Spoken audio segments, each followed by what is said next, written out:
Si ustedes se dan cuenta, en términos generales, si ustedes se dan cuenta, la caducidad Muted. más con modificaciones o poderes excepcionales tienen relación directa con el contrato, sea por incumplimiento grave por el contrato, sea por interpretación, en el caso de interpretación, por alguna afectación, alguna cláusula, por motivos de interés público.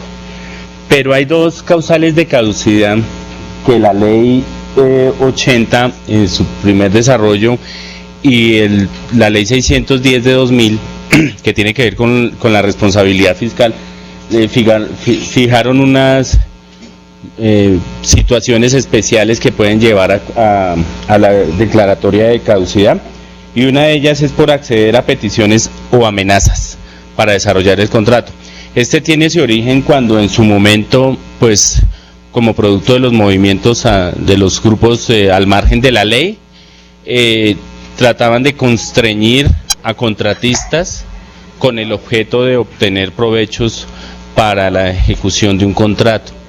Entonces la ley lo que fijó fue una medida un poco pues drástica y digamos de un deber de información a los contratistas que ante la omisión de no manifestar esa expresión de que está siendo amenazado y como consecuencia de esa amenaza está ejecutando un contrato en forma indebida, pues la ley lo castiga con la declaratoria de caducidad del contrato. Si ustedes se dan cuenta, aquí no tiene nada que ver en estricto sentido con cumplimiento de obligaciones contractuales, sino con cumplimiento de deberes sociales o políticos. Entonces, esa es una causal especial de declaratoria de caducidad. Y otra que tiene que ver con los procesos de responsabilidad fiscal. No es muy usual, pero puede darse el evento en el que en el desarrollo de la ejecución de un contrato, se promueva una investigación de carácter fiscal como consecuencia de la indebida gestión fiscal de ese contrato, ¿sí? Entonces, si llegare a ser la persona jurídica o natural responsable fiscalmente y lo condenan, digamos, fiscalmente, la ley 610 señala que además de la condena fiscal se debe ordenar la declaratoria de caducidad del contrato. Es un poco sui generis esta figura, lo que pues digamos generaría que todo el proceso de responsabilidad fiscal y naturalmente la declaratoria de caducidad fueran al tiempo, como quiera que pues yo no puedo declarar una caducidad de un contrato que al cabo de pues un fallo de responsabilidad fiscal generalmente dura en promedio 3 años, ¿no? Una investigación fiscal, y un contrato puede durar 1 año. Entonces el problema es que al cabo de los 3 años lo declaren responsable fiscalmente, pero el contrato ya se acabó. Pero ahí está en la ley, está esa figura. Tendría que hacerse un proceso de responsabilidad fiscal muy sumario para que en la ejecución del contrato, además de la sanción pecuniaria que implica ese proceso de responsabilidad fiscal, opere esa sanción de declaratoria de caducidad. Quería mencionarlos porque pues ahí está en la ley, no ha habido pues mucha mención sobre el particular, máxime que, como les digo, los términos para una investigación fiscal pues no son muy rápidos por cuestiones del debido proceso y todo ese tema, ¿no? Ustedes saben que tienen hasta 5 años para promover una investigación fiscal y otro tanto para declararlo a uno responsable fiscalmente. Están pidiendo que habiliten el micrófono. En la clase, en una charla pasada me decían que había unas inquietudes en relación con banca multilateral. Yo no sé quién las planteó, si fue acá o fueron los que estaban en las territoriales. Pues si quieren tomamos nota y al final pues atendemos cuáles fueron esas inquietudes, igual en relación con los riesgos, porque hoy sí quería abordar un tema pues bastante importante. Ayer nos faltó el tema de las multas. Creo que como estábamos desarrollando mucho el tema de declaratoria de caducidad, pues fuimos dando claves o pautas sobre el tema de las multas. Las multas, ustedes saben, tienen una consagración actualmente en la ley 1150. Las multas tuvieron un desarrollo jurisprudencial durante los últimos 15 años, de tal suerte que tal vez algunos de ustedes vivieron esta situación o en vía judicial. El tema de las multas siempre fue debatido si era competencia de la entidad establecerlas o graduarlas. ¿En qué situación se presentaba? Naturalmente, siempre las multas devienen del contrato. El contrato es el que fija las multas y establece los porcentajes. Muchas multas están establecidas pues de acuerdo con algunos ítems, de acuerdo con algunas actividades de cada ejecución de contrato. No obstante estar fijadas en el contrato, muchas veces los que fueron, digamos, declarados incumplidos, naturalmente demandaban el acto y decían que la entidad no era competente para fijar las multas. Eso más o menos desde el año 2000 a 2005, un poquito más adelante, el Consejo de Estado siempre fue claro en señalar que siempre y cuando las multas fueran establecidas en el contrato, el competente para imponerlas era la entidad, y hasta ahí no había ningún problema. Más o menos en el año 2005 salió una jurisprudencia del Consejo de Estado donde dijo: no obstante usted tenga fijadas las multas en el contrato, usted no puede multarlo, porque usted desbordaba la competencia. Eso generó un enredo jurisprudencial terrible. Entonces, de tal suerte que uno a veces fijaba en el contrato las multas a unas sabiendas de que corría el riesgo de que al ser demandado ese acto, el Consejo de Estado dijera: qué pena, pero usted, no obstante quedar en el contrato, usted no podía establecer esa multa, sino que tenía que demandarlo ante el contencioso. Eso fue un enredo terrible. Digamos, para acabar o zanjar esa discusión, con la ley 1150 de 2007, digamos, ya por ley, sí se fijó la potestad del Estado, en cabeza de sus entidades, de no solo fijar contractualmente las multas, sino de imponerlas. Entonces ustedes se dan cuenta, por mayores razones, que en los contratos siempre están establecidas las multas, casi en todos los contratos. Creo que en los que no muchos son los de ejecución instantánea, pues porque generalmente es más fácil determinar un incumplimiento de un contratista, porque los contratos de ejecución instantánea, por regla general, el pago está sujeto al cumplimiento. Entonces, no me entrega, no le pago. Entonces, digamos, es un poco más complicado manejar el tema de multas en ese sentido. En los demás contratos, casi todas las minutas contractuales establecen unas multas. No hay un porcentaje establecido que diga la ley, mire, ¿cuál es? Generalmente lo que dice es que debe ser racional, ¿no? Al valor del contrato. Hay unos que fijan unos porcentajes que oscilan en el 10% del valor del contrato sin que supere tal monto, o el 1% por el valor diario del incumplimiento. Bueno, eso sí lo fija la entidad de acuerdo con la graduación o con el riesgo que se pueda incurrir.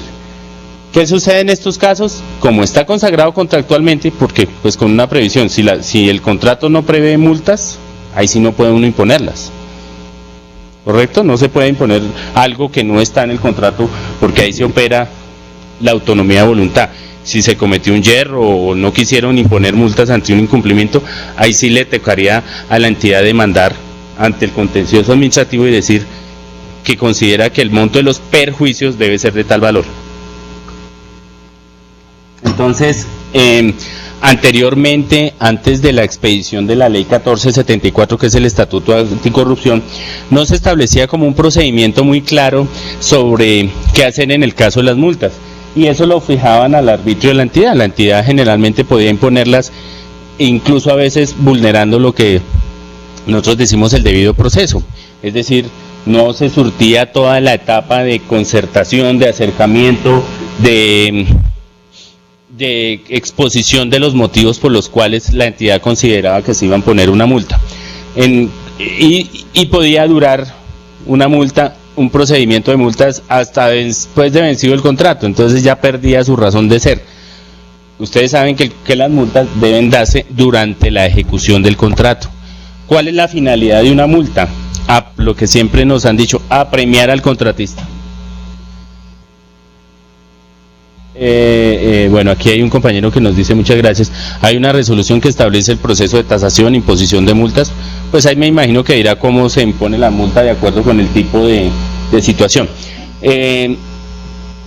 ¿Qué es lo que sucede? Entonces, con la expedición de la ley 1474, el Estatuto Anticorrupción, no solo le fijó el procedimiento más o menos a las entidades, sino también le dio la posibilidad de hacer ese proceso de forma verbal. Es un proceso mucho más sumario.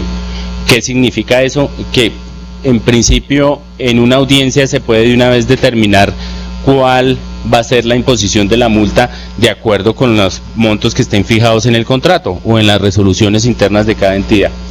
Eso significa que ante una situación de incumplimiento, el primero que advierte esa situación puede ser o bien el interventor o bien el supervisor del contrato. Él es el que está llamado a hacer las advertencias a la entidad, digamos, de que un contratista sobre el cual ejerce su supervisión e interventoría está a portas de un incumplimiento o está incumpliendo. Generalmente, digamos que tampoco hay como un procedimiento estándar en eso, pero las entidades usualmente lo que hacen el supervisor o interventor es hacerle un llamado o una prevención al contratista de que cumpla con la entrega o cumpla con el plazo del contrato, etcétera, etcétera. ¿Sí? ¿Para qué? Para que pues evitar que se llegue a esa instancia. Ante la, digamos, negativa del contratista de no cumplir con el contrato, pues el supervisor o el interventor, que es lo que hace usualmente, le hace la advertencia, la formaliza a la dependencia que haga las veces, digamos, de recaudar la información. Generalmente son las oficinas jurídicas o las oficinas de contratos de cada entidad donde le dicen, le remiten la información para que se tomen las medidas del caso. Obviamente ahí empieza entonces el ida y venida entre la entidad y el supervisor o el interventor, que le diga que por favor que tiene que ser más claro en la información. De ahí el motivo por el cual uno siempre recomienda que las causales por las que uno considera que alguien está incumpliendo deben ser lo más claras posibles. Es decir, no debe sencillamente decir que el contratista está incumpliendo porque no se ajusta con las obligaciones del contrato, ¿no? Tiene que ser uno muy claro, lo más claro posible, qué es la situación que considera la persona, llámese natural, jurídica, interventor, supervisor, que está incumpliendo el contratista. Porque ese es el motivo por el cual a uno le van a determinar como contratista si cumplió o no. Y eso es como algo general, eso es propio en toda actividad nuestra, que es el llamado debido proceso. Si a uno lo están investigando disciplinariamente, pues deben decirle por qué. Lo mismo pasa en esto, guardando las proporciones de diferencia en un tema de un contrato. Correcto, ahí está, reiterando lo que se dice, que ahí está en la resolución el procedimiento de multas. Entonces, pues ya lo que empieza es hacerse el proceso sumario. Se cita, lo que digo siempre, se cita a la aseguradora como garante, eso es necesario, indispensable.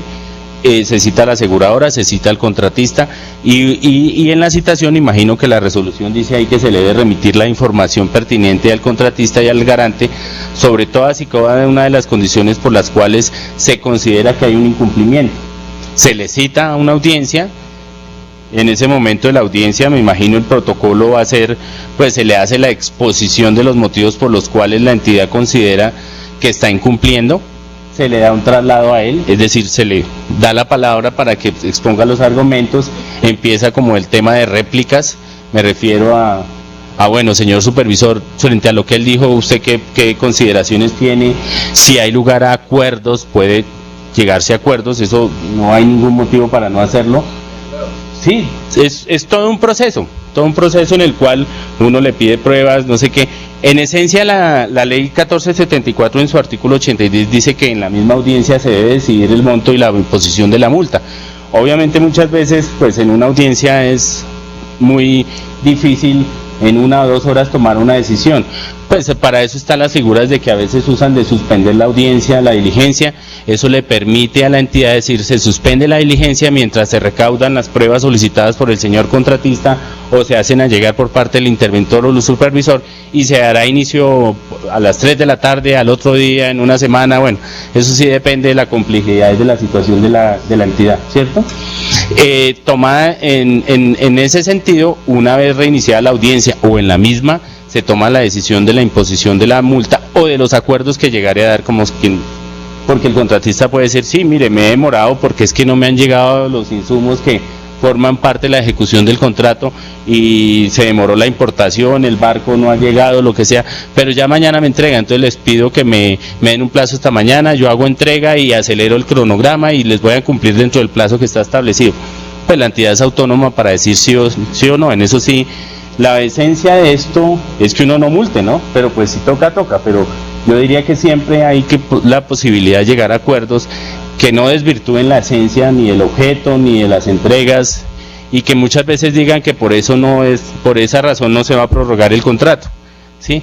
Uno en principio cuando va a prorrogar un contrato no lo prorroga por culpa de algo, ¿sí? En el caso de la entidad o del contratista, pues pueden darse situaciones como en esta donde la demora puede darse por situaciones ajenas al contratista. Entonces, en ese sentido, pues como las decisiones se toman en audiencia, también se impugnan las decisiones en la misma audiencia. Es posible que el contratista, ante la decisión de la administración, como es un acto administrativo que se notifica en forma verbal, lo que llaman los jueces en estrados, en la misma audiencia se entiende notificado, no puede decir uno es que yo no sabía, él mismo puede impugnar la decisión, ahí dice me opongo y por favor pido que me aporte estas pruebas. La administración también puede tomar la decisión de aceptar o no las pruebas y de recaudar todo lo necesario. Esto forma parte del debido proceso, ¿correcto? No sé si alguna duda sobre ese aspecto. Sí, señor. Buenas tardes, Luis González de la Territorial Cesar. En los pliegos de los contratos de mantenimiento rutinario se especifica en una parte de que si el contratista no cumple con el personal propuesto, tiene un descuento de 10% del valor del acta mensual. ¿Esa multa se puede aplicar así tácitamente como se dice o se tiene que surtir el proceso que dice ahí? Dice la minuta cómo se va a fijar la multa, porque es que hay que diferenciar algunas. No creo que se genere en forma automática, ¿sí?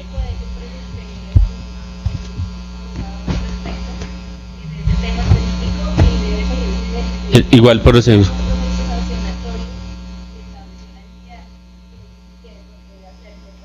Sí, es decir, hay una causal para imponer la multa, pero eso no significa que se deba hacer en forma automática.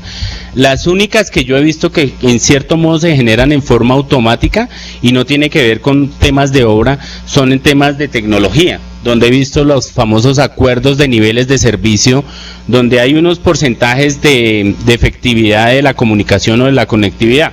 Digamos que eso sí es lo más automático que he visto. ¿Y qué pasa?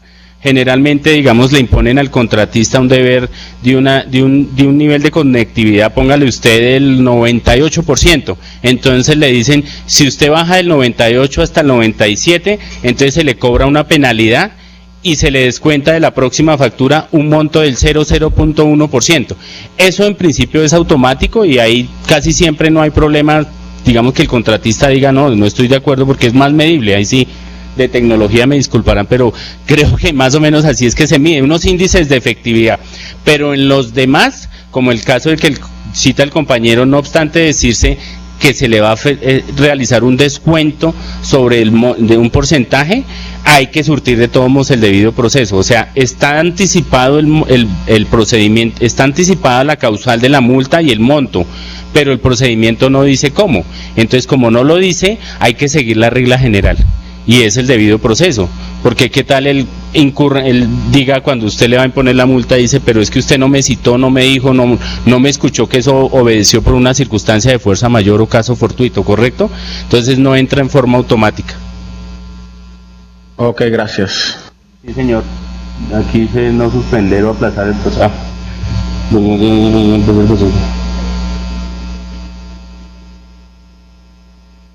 creo que lo que se busca es correcto. Cuando vayan a hablar, acercan el micrófono porque ellos no nos escuchan. Gracias. Sí, lo principal acá es que hay que combinar al contratista y la efectividad de las multas. Sé que a veces eso resulta un canto a la bandera porque pues puede darse la situación en que estamos a puertas de vencerse el contrato y hay que imponer una multa, entonces como la figura es apremiarlo para que cumpla y falta una semana para que se venza, y yo digo, no creo que alcance, pero pues hay que surtir de todos modos el procedimiento. Es más recomendable hacerlo que no hacerlo, no decir, como alguna vez una compañera ingeniera me dijo, es que tengo un problema. Le dije, ¿cuál será? Dijo, es que el contratista no me ha entregado unos insumos de obra. Le dije, ah, caramba, ¿y cuándo se vence el contrato? Me dijo, hace una semana. Yo, entonces ahí es un problema gravísimo, ¿no? Porque pues ahí ya ha vencido el contrato que hace uno, entonces ya es declararle el incumplimiento. Y obviamente que tiene sus riesgos porque no se llamó al garante, no se llamó al contratista y ya se van a tomar decisiones por fuera del contrato, pero hay que hacerlas. Ya multarlo no se puede hacer. ¿Correcto? ¿Alguna duda para los compañeros de territoriales? No lo escucho.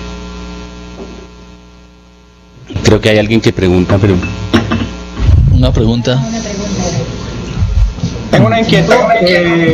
Sí, señor. Arnulfo Arias, Territorial Bolívar. ¿Cómo está, compañero? Muy bien, gracias. Buen día. En este semestre se han venido liquidando unos convenios del 2013 sobre redes terciarias. El Instituto, por decisiones financieras, liquidó las interventorías. Todas las se liquidaron. Efectivamente, los contratos todavía no habían terminado, unos sí, unos no, y no alcanzaron a liquidar los contratos de obra. Hoy tenemos cerca de más de 30 de vigencia 2013 y otros 15 del 2014, que ha sido difícil el procedimiento y se ha ventilado la solución de liquidarlo unilateralmente. Hasta hoy fecha hoy, no ha llegado la marquilla definitiva de qué es lo que se va a escribir en esas liquidaciones, por los distintos informes que hacen falta. Se le combina al interventor, le dice, no, si yo recibí mi obra, me liquidaron mi contrato y ya yo no puedo intervenir. Entonces, ¿qué herramienta podemos el instituto puede utilizar para combinar tanto al contratista o al interventor para que terminen o colaboren en sus tareas, porque faltan hasta firmas de actas? Entonces ahora le engancharon a eso a la supervisión y nosotros nos engancharon por oficio las liquidaciones de esos convenios. Fue una tarea grave, ardua. Todavía no, los municipios responden de gota en gota, faltan documentos, faltan cierres financieros, en fin, una serie de inquietudes, y todo tiene periodo. Ya parece que se vencieron los famosos 2 años de espera y hay un cronograma que no sé hasta qué tiempo se espera para liquidar esos convenios. Entonces quería eso someterlo como que a debate en esta reunión y para ver qué luces hay para siquiera llevarme una idea y decir por aquí que nos vamos a meter para darle solución a ese cuello botella que tenemos hoy. Bastante cuello botella, ¿no? O sea, a veces se le ocurre a uno como el principio rogatorio, ¿no? Y significa es rogarle a él cuál de ellos le pueda a uno colaborar. Digamos que hay unos principios que uno puede invocarle a uno y a otro, ¿no? Que es el deber de colaboración, y el deber de colaboración, sin que ello signifique un costo adicional, pues puede operar en virtud de eso, ¿no? Pues lo veo complejo, ¿no? Porque generalmente el interventor del contrato va a decir, es que yo ya entregué y ya no tengo nada que ver. Lo que sí recomiendo es que de pronto actas no firmadas ya no las ya no busquen sus firmas porque pues puede generarle problemas, ¿no? Digamos que en cada caso concreto uno puede mirar es cuál es el plazo para liquidar, cuál es la situación que se está dando, los términos, es decir, si estamos a puertas de más o menos 2 años y medio, usted calcule desde que se terminó el contrato, súmele por ahí 2 años y 2 meses, pues es un poco más de tiempo, pero para que usted tenga una medición, unos 2 años y 2 meses, mire cuáles sí puede hacerlos, y yo lo que haría es remitirle comunicaciones a uno y a otro, y que en dado caso, ante la negativa, sí liquide unilateralmente el contrato. Es mejor hacerlo liquidación unilateral. Sé que no es lo ideal en este procedimiento porque pues es una situación bastante anormal, ¿no? Obviamente en algunos casos donde usted va a decir que en el informe de liquidación del contrato va a decir que el acta número 3 y pues la tiene que adjuntar y deja constancia, no apareció en los archivos firmada, no obstante figura un borrador de ella, no sé. ¿Por qué? Porque en el acta de liquidación unilateral usted puede dejar esas constancias. Yo de usted transcribiría, por ejemplo, si hay un acta que no está firmada, usted la transcribe en la liquidación unilateral. Dijo, se deja constancias que esta acta no fue firmada, no obstante aparecer en la carpeta del contrato.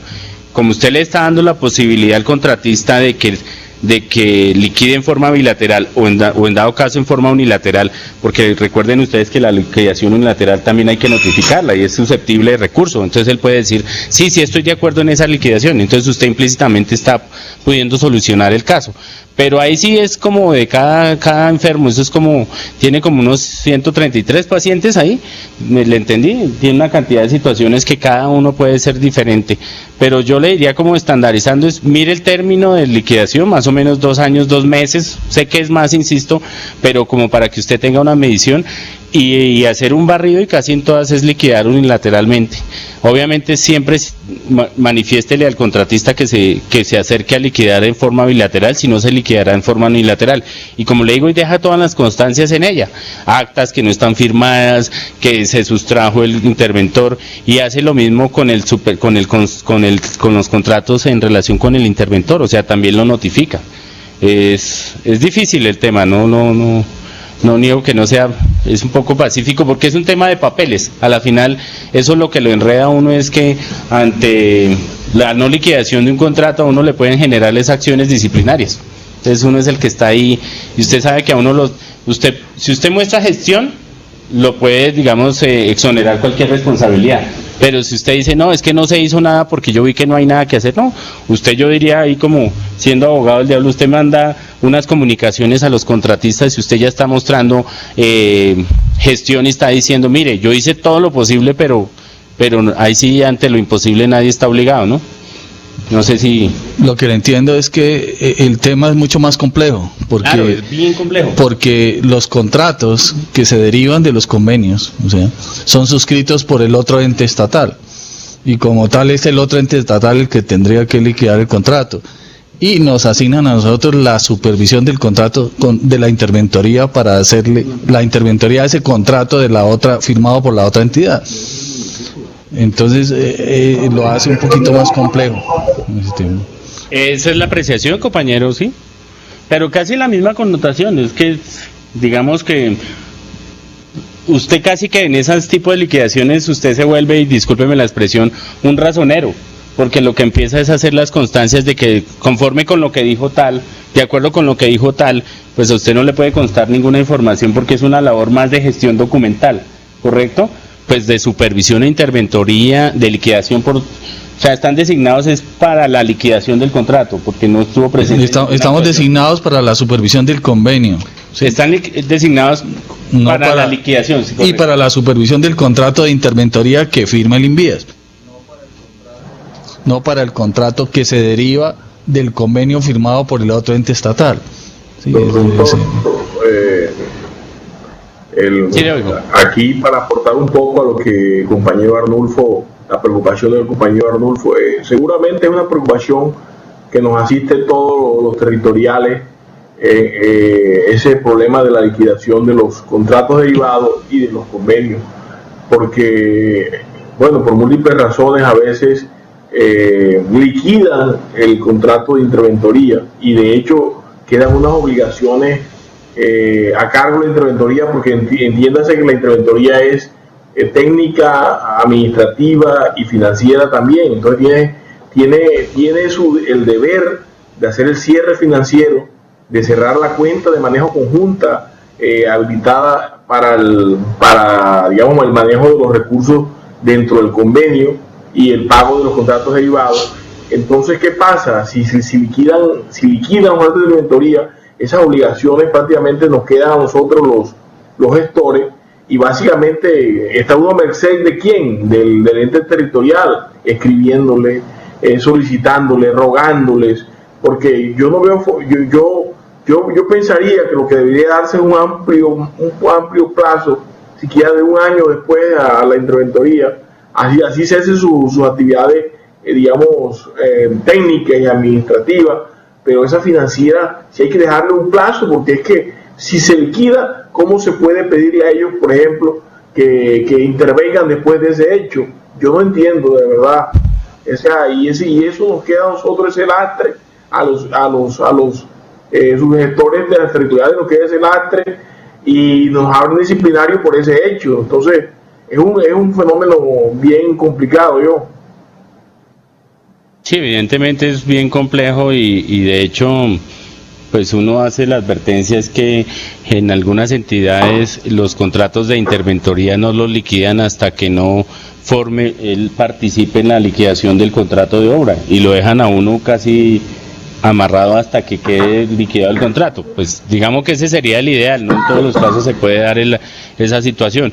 Igual ustedes saben que, digamos, generalmente estas pólizas que cubren este cumplimiento de contrato en casos de interventoría máximo por ahí durarán un año, pues hay unas que la extienden hasta 5 años, pero en la interventoría que yo haya visto no pasa más de un año, cuando la interventoría es de una obra. Entonces uno dice, pues bueno, tengo hasta un año para que me garantice, digamos, la calidad del servicio. Entonces uno ahí puedes jugar un poquito con las advertencias, llamémoslo muy respetuosamente, con la amenaza, digamos, al interventor, que no obstante estar liquidado el contrato, pues uno le dice, mire, se le hace la advertencia para que colabore con la entidad a efectos de liquidar el contrato sobre el cual usted ejerció supervisión o vigilancia, so pena de que eventualmente se le hagan efectivas las pólizas de calidad del servicio, una cosa así.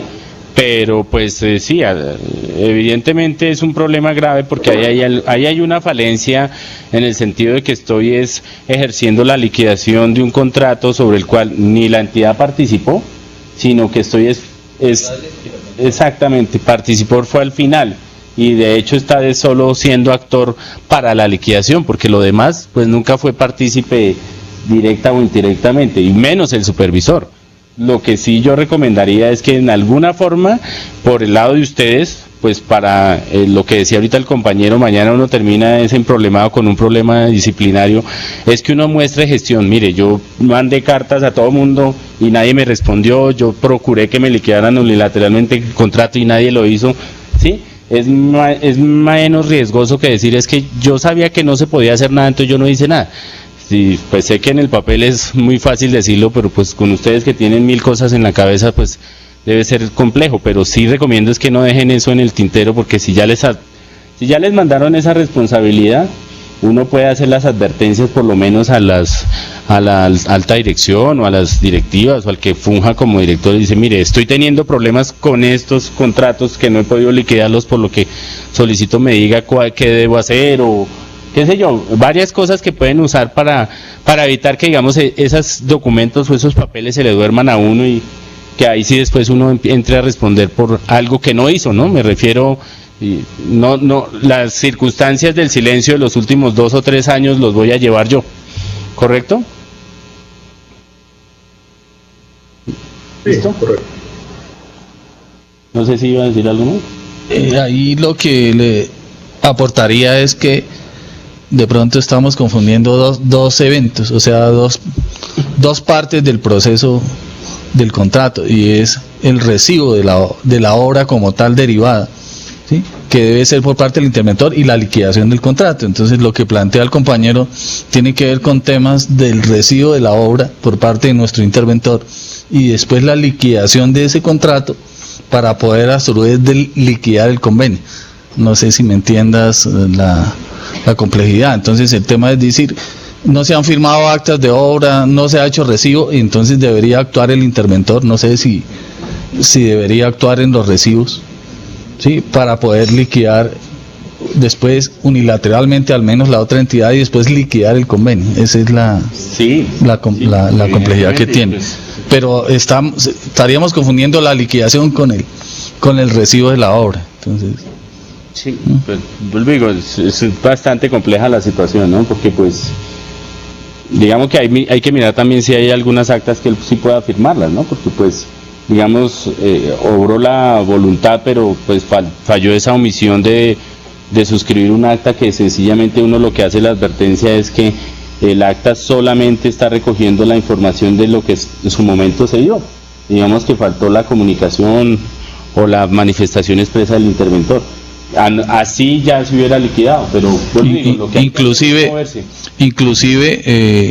el manual de interventoría le dice que uno de los documentos para liquidar es que haga un balance del contrato de obra que recibe y haga un balance para poderle pagar al interventor. Entonces ahí no sé cómo le pagaron si el interventor no mostró que la obra se hubiera recibido y ejecutado, o hasta qué punto. Entonces ahí me asaltaría la duda. ¿No? ¿Listo? Quedó el mismo término, contrato 5 años. Sí, eso es un problema ahí complejo de cómo se están designando las supervisiones técnicas del contrato de obra, del que usted menciona, y de la interventoría. Digamos, ya es un problema que sí tienen que ponerle, digamos, en conocimiento de la entidad, porque eso es, para mi gusto, es un poco enredado para que se le encauce responsabilidades a usted, ¿no? O a los compañeros de las territoriales. Pero sí, lo que sí recomiendo es que, como digo, se haga alguna advertencia para evitar que de pronto termine uno con alguna situación incómoda. ¿Correcto? Creo que en este tema de las multas, pues no sé si hay alguna inquietud. Sí, señor.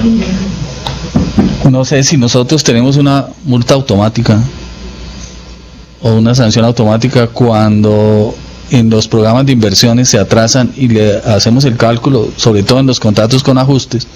Entonces nosotros aplicamos, digamos, el ajuste solamente hasta el momento en que ha debido cumplir. O sea, si está atrasado, lo castigo de cierta manera, no reconociéndole el ajuste a la fecha en que ejecutó la obra, sino a la fecha en que ha debido hacerlo. Mi pregunta es, ¿requeriría un proceso sancionatorio o el hecho de que esté reglado, tanto en el manual como en el contrato, más en el manual de interventoría, esté reglado el procedimiento para hacer esa sanción? ¿No sería lógico que tuviera que haber un proceso administrativo sancionatorio? Pues entiendo que, por lo que le entiendo, el tema es que, digamos, lo que hacen es básicamente descontar del valor de un acta ante una demora o alguna cosa así, ¿o cómo es? Dejar de pagar. Dejarle pagar, o sea, si tenía que hacer 100 pesos, ¿sí?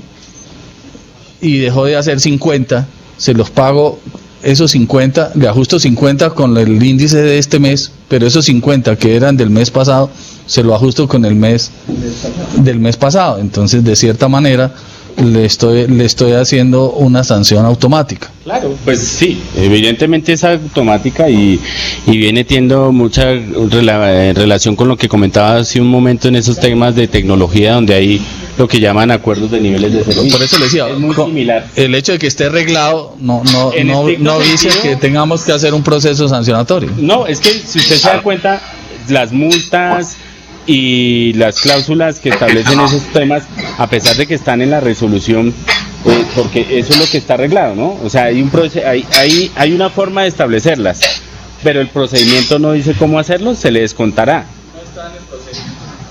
Si uno lo mira en estricto sentido, pues tendría que haberse surtido un trámite del debido proceso, así sea sumario, me refiero. Y de pronto le descuentan. Esto ha generado problemas, por decir algo. Los contratistas a veces dicen es que yo no estoy de acuerdo y objetan. Un momento. Tuve una manifestación de un... ¿cómo es? Ya le doy la palabra, un momento. Tuve una manifestación, digamos, en un tema con un contrato de unos españoles en los cuales argumentaban eso, que no tenían por qué, ¿cómo es?, castigarlo por el atraso, porque no se había producido el proceso administrativo sancionatorio. Claro. O sea, digamos, el riesgo que se corre es un principio esencial, que de hecho es constitucional, que es el debido proceso. O sea, en esencia, digamos, los descuentos no deberían ser automáticos. Pues ahí están jugando en un terreno en el cual corren el riesgo que de 20 contratistas uno le saque ese argumento y tenga un buen abogado y le dice: es que usted me está violando el debido proceso. Y eso es la esencia en todo lado, y ahora es mucho más defendible. En toda circunstancia, en toda actuación, usted no puede imponerle a alguien una sanción sin haber sido oído, vencido en juicio, como llaman a veces, y objetado. Por lo menos, incluso puede decirse que en el caso en que se opere eso, digamos, en forma automática, ante una comunicación que el contratista diga: es que yo no estoy de acuerdo porque pasó esto y esto y esto, y usted llega y le dice: no, es que la cláusula dice así. Entonces uno tendría que valorar si esa circunstancia que él alude es causal para reconocerle después en el futuro ese monto. Sí, pero pues digamos, ahí están jugando en una proporción de que, como digo, que de 10 uno le molesta, pues bueno, yo no diría que lo cambien, pero corren ese riesgo. Si me dice que eso es violatorio, si me pregunta que eso sí puede ser eventualmente violación al debido proceso, pues yo diría, en estricto sentido, eso parece una multa. De hecho es una multa porque está afectando.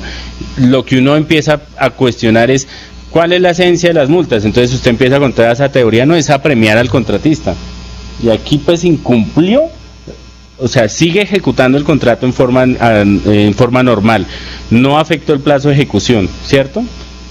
En principio no está afectando el cumplimiento, ¿o sí? ¿No?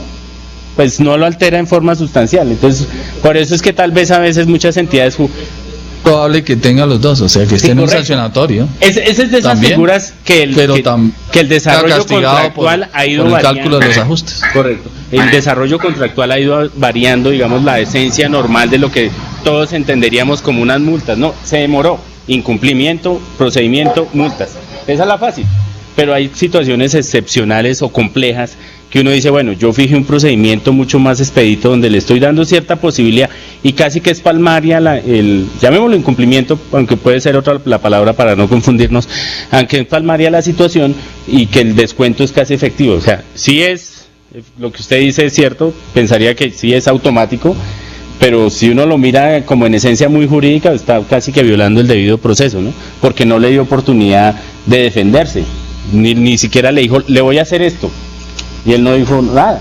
Pero también a veces el silencio puede decirse: es que pues usted se allanó a esa citación después de consolidar. Sí, lo normal es que ellos aceptan ese cálculo de esa sanción, aceptan la mayoría de los contratistas no objetan. Claro, y hasta ahora es la primera vez, digamos, en lo que tengo el INVIA, es que algún contratista intentó plasmar el hecho de que se estuviera violando el debido proceso. Claro, y lo que yo le decía es el mismo ejemplo de lo que yo le decía de lo que llaman los ANS, esos niveles de servicio. Pero como ellos dicen, los técnicos, dijo: es que eso se mide, usted coge el clic, le mueve y ahí dice 98. No hay nada que hacer, o sea, ahí sí no dice es que se fue la luz o nada, dio 98, ¡pum!, le descuento. Entonces ellos siempre justifican, los ingenieros de sistemas o electrónicos, es que eso no hay necesidad de debido proceso, y todos lo aceptan. Entonces, pero es que como es aritmético también, o sea, es aritmético, entonces se parece a eso. Es muy parecido. O sea, es un valor que muestra el atraso, ¿sí? Y tal lo aplico automático. Mi opinión sería que en el caso ese que el tipo se atrasa y no se le reconocen los ajustes por el valor que debería pagársele, en ese caso ese recurso va a estar siempre presente allí, y si el tipo recupera ritmo y si digamos y se nivela, se le podría pagar. O sea que entonces él no ha perdido realmente ese dinero, se le ha dejado de pagar, pero finalmente si él se recupera ritmo lo podría obtener. Yo pienso que multa como tal no es eso. Aló. Sí, aló. Otra observación, o sea, yo también Señor. pienso lo mismo, o sea, el pago con el índice de ajuste con el mes que tiene que hacer la obra, eso no es una sanción. Ese es que como estaba programado, por decir algo, estaba programado para julio, pero lo hizo en agosto, no puedo yo pagarte el ajuste de agosto porque tú no lo tenías programado para agosto, lo tenías programado para julio, entonces no tengo que pagar el ajuste con el mes, con los índices de julio. O sea, mal podría yo pagarte una obra si vas adelantado, vaya y venga, porque hombre, te pago más de lo que cuando vas adelantado, pero cuando vas atrasado sí te tengo que pagar con el índice de atrás. O sea, para mí eso no tiene confusión de que se pueda asumir o pedir un debido proceso porque fuera una sanción por incumplimiento. Eso no es incumplimiento, eso no es multa, es un descuento o que yo no te reconozco el ajuste porque no lo hiciste en el mes que no tenías que hacer. Pues no sé, digo que es un tema, digamos, de análisis importante porque yo digo, si no es multa, no es sanción, entonces ¿qué es? Tiene que llamarse de alguna manera, ¿no? Es un castigo. No, es sencillamente Sí, que no sí. se le reconoce un reajuste que está pactado porque no había hecho la obra. Pero digamos, sí. Diga usted, démosle la vuelta a esta vaina y entonces digamos que no establece ese procedimiento, sino que dice que ante el incumplimiento se le genera una multa del 0,001% que viene siendo el mismo valor que se le va a descontar. Entonces uno dice, pues, implícitamente sí, puede ser una multa porque tiene una connotación económica, ¿no? Pero es que no se le descuenta porque eso sale del cálculo y el cálculo sale cuando tú le aplicas el factor de ajuste del mes correspondiente. No es que no se le descuenta. Se hace el cálculo. Se hace el cálculo con la fórmula y lo que te da es que con el ajuste, de pronto la diferencia son unos puntos de acuerdo al factor de ajuste que te dio, que te da en julio, no es el mismo que te da en agosto. O sea, es algo que, como dice el compañero John, es algo que se deja de pagar en su momento, que posteriormente se puede pagar porque el tipo adelantó la obra y se equilibró. Digamos que es como una... Para entenderlo más, cuando hizo la obra le costaba 9 pesos, ¿sí? De derecho actualizando el precio, pero como no la entregó, se la voy a pagar con 8, o sea, le quito un peso. Sí, de todos modos hay una reducción en el valor real del equilibrio. Pero es que el ajuste no se...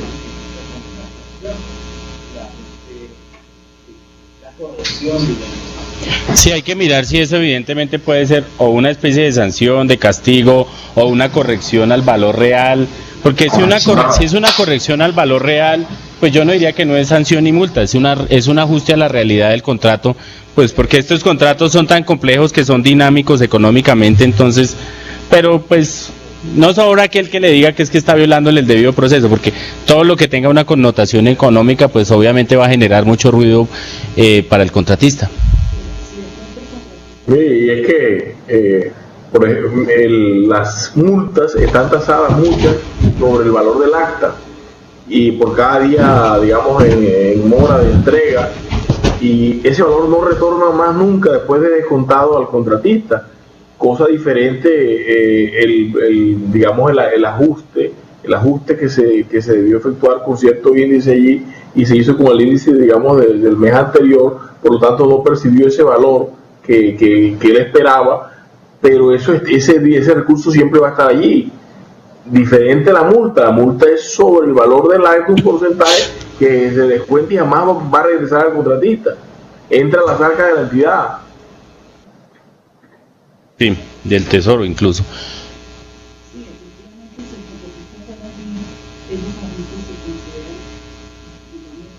Que se le está pagando lo que es un artículo material.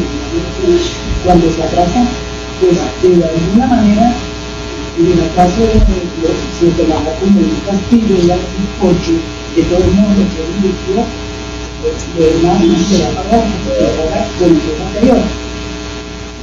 Dejó de recibir un peso. Sí, digamos que el dejar de recibir unos dineros pues no significa implícitamente que se le estoy imponiendo una multa, pero evidentemente el tema se vuelve un poco complejo cuando cuando yo estoy hablando de que si es una multa o un incumplimiento que le genera. Yo diría que esto es generalmente puede hablarse de una forma de actualizar el monto del dinero a la realidad contractual. ¿Sí? Entonces no puede hacerse, digamos, porque si usted se da cuenta la multa, ¿qué es lo que pasa con la multa? Primero tiene una estimación económica que está fijada en el contrato y que a dónde va esa multa. Esos dineros a dónde van. Esos van a la entidad, digamos van al tesoro. Nunca revierten en el contrato. ¿Qué es lo que pasa con este tipo de cómo lo llamaría uno, de ajuste al contrato? El ajuste al contrato es una forma de dinamizar el valor, porque si usted se da cuenta, desde el contrato hay un valor X y este monto tiene un recurso presupuestal. Lo que sucede generalmente es que si le va a dar menos valor, va al contrato otra vez. Entonces, pues, lo que sucede es que el contrato al finalizar va a tener un mayor valor y va a ser un juego económico básicamente, ¿correcto? Entonces, pues, en esencia no podríamos hablar de que es una multa, pero pues no sobra aquel que, como le dijo el compañero, pues, como le dijo ese contratista, es que usted me está violando el debido proceso.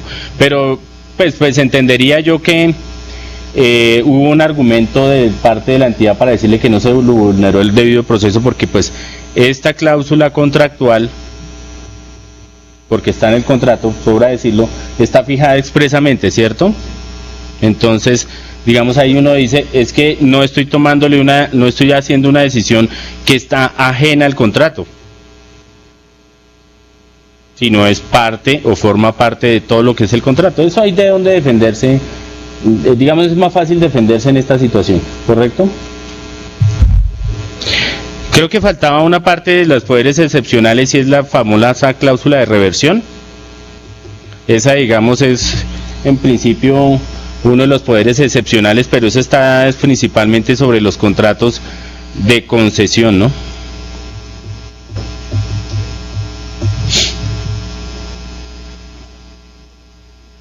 O de explotación de bienes.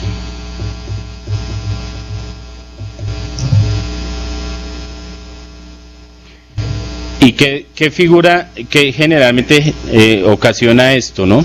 La reversión es sencillamente la posibilidad o la potestad que tiene la entidad de recuperar los bienes, de recuperar los bienes,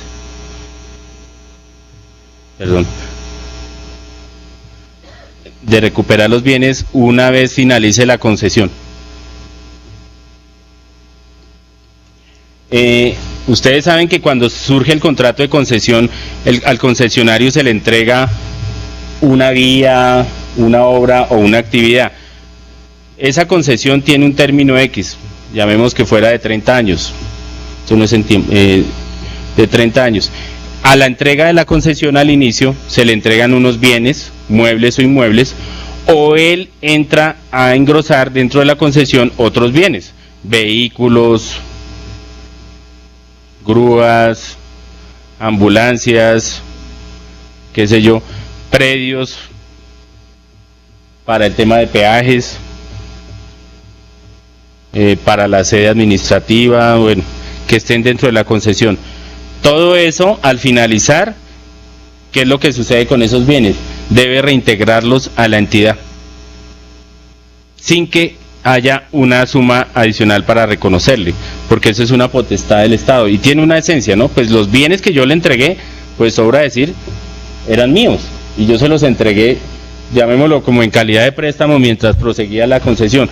Vencido el contrato, él engrosó dentro de la lista de los bienes que estaban o que formaban parte de la concesión unos bienes muebles o inmuebles que tienen que reintegrarlos o entregarlos a la entidad, ¿sí? Sin que haya lugar a suma alguna de reconocimiento. ¿Y por qué se hace esto?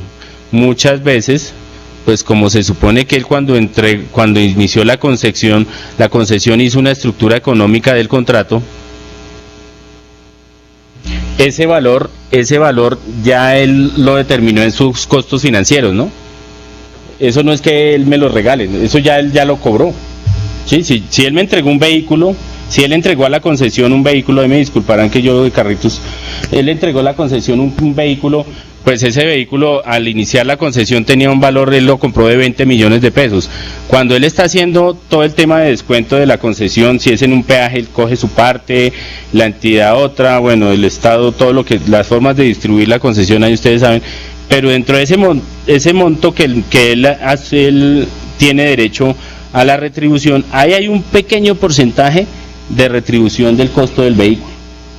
Y cada año él va recuperando esta inversión. Por eso cuando le entrega ya él recuperó esa inversión.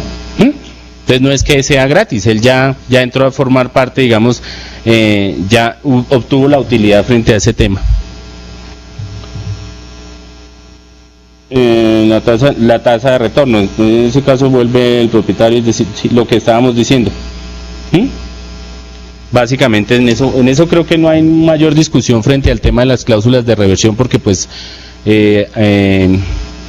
generalmente he visto casos en los que hay concesionarios que entran a reclamar sumas pues cuando no hay lugar, ¿no? Cuando el contrato siguió su curso normal, me refiero si se mantuvo por la concesión por los 30 años, volvemos al mismo ejemplo, y la concesión duró los 30 años, pues no hay lugar a ningún reconocimiento. Lo que se discute es que si por X o Y razón la concesión no duró los 30 sino los 20 años, por algún motivo, alguna determinación anticipada del contrato, él sí eventualmente puede entrar a reclamar sobre la diferencia de tiempo, ¿no? Porque su expectativa de retorno era de 30 años y resulta que fueron 20 años en que terminó la concesión, entonces él puede y tiene que demostrarlo porque son los 10 años, la diferencia, ¿correcto? ¿Hasta dónde la póliza cumple esa decisión del sistema? En caso, por ejemplo, hoy viviera está recibiendo gracias a ambulancia de vehículos esa depreciación como aquí que cuando uno va a recibir resulta que la cambiaron la llanta, le pusieron las peores. ¿Tiene ahí el micrófono? Perdón. El motor y le cambiaron muchas cosas y entonces está sucediendo. ¿No está habilitado el micrófono? Perdón, que es que estaba un compañero haciendo una pregunta. Entonces uno se pregunta hasta dónde esa póliza existente cubre todas estas cosas que las entregan es en un 50%. Pues no sé, pero ¿cuál póliza sería? ¿Cumplimiento? No creo. Es que es complejo porque es que el tema, pues, no, digamos la que puede uno eventualmente entrar a discutir si esto incide en la póliza de cumplimiento, pero pues la entrega de un bien mueble, por ejemplo, que usted ponía un vehículo que lo entregan en pésimas condiciones, pues usted puede no recibírselo y hasta que no lo entregue bien, pues puede alegar que no están las condiciones técnicas normales o de uso, pero es que el tema de, y más que de la depreciación, digamos, la entrega anormal de un bien mueble, no sé si eso lo pueda cubrir la póliza de cumplimiento. La depreciación sería un tema de contabilidad, lo que se podría considerar es el pago que da la aseguradora en una póliza, pero ya sería el valor que nos va a estar pagando. Sí, es que en estricto sentido por depreciación no puedo entrar a reclamar, puedo entrar es por el elemento como tal, el elemento que me entrega no cumple con los estándares, y vamos el mismo ejemplo que usted me da, ¿no? Que me entrega el vehículo sin llantas, pues usted no lo recibe sencillamente, porque no es un vehículo, es sencillamente una cáscara ahí que entrega en condiciones no de uso, pero normalmente no, la depreciación no es objeto, digamos, de afectación a la póliza de cumplimiento, ¿correcto? No sé, ¿alguna pregunta de afuera? No. Bueno, vamos a tocar un tema que suena mucho en nuestro diario vivir, es el de la colusión. El de la colusión, que ha tenido implicaciones sobre todo actualmente muy comerciales, hasta penales, y eventualmente pueden darse disciplinarias si son servidores públicos. Ustedes han escuchado por muchos lados el tema de la colusión desde el punto de vista comercial, el famoso tema de la competencia desleal, el famoso tema de los carteles de los pañales, del azúcar, de ¿qué más era? De los ¿cuáles más han sonado? De los libros, de hecho de cementos, muchos colusiones y que han llegado a sanciones astronómicas que pareciera que son muy altas, pero cuando usted ve las implicaciones que eso ha generado, sobre todo en la sociedad, pues han tenido una repercusión mediática bastante fuerte. Digamos, por esencia, la colusión a nivel mundial sí tiene mucho desarrollo. Esto no es un tema solo de Colombia, eso es un tema internacional que ha tenido fuerte desarrollo. Cito aquí en América Latina, por ejemplo en México, creo que en Argentina fuertemente, en Chile, en Europa, por ejemplo, está España, que es uno de los que más ha... sí, en Alemania, bueno, en Estados Unidos las sanciones son terriblemente astronómicas, precisamente porque ¿qué busca? Cuando yo estoy hablando de un tema de colusión, estoy hablando de un tema de violación. O sea, la colusión es contraria a un principio fundamental, que es la competencia. ¿Correcto? Porque si yo tengo competencia, pues no hay fenómeno de colusión. La competencia, de hecho, en nuestro país tiene una previsión en la Constitución política. El libre derecho de la competencia está consagrado en nuestra Constitución como un derecho de las personas naturales o jurídicas de competir de forma libre, de ejercer de ejercer una actividad económica sin ninguna presión, sin ninguna concertación, tal cual como se merece la competencia en las empresas privadas. Exacto. Tan fuerte es que en muchas ocasiones pues hemos advertido, perdón, una pregunta.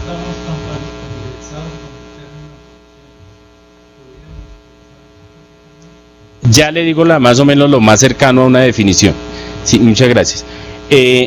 Digamos que para quienes hemos estado muy pendientes de estos temas mediáticos y de toda esta situación que, digamos, en Colombia es un ente regulador que básicamente maneja esto que es la Superintendencia de Industria y Comercio, aquí en Colombia no ha tenido una definición penal, implícitamente sí la tenía, pero básicamente ¿qué es lo que busca, qué es lo que se pretende con la colusión?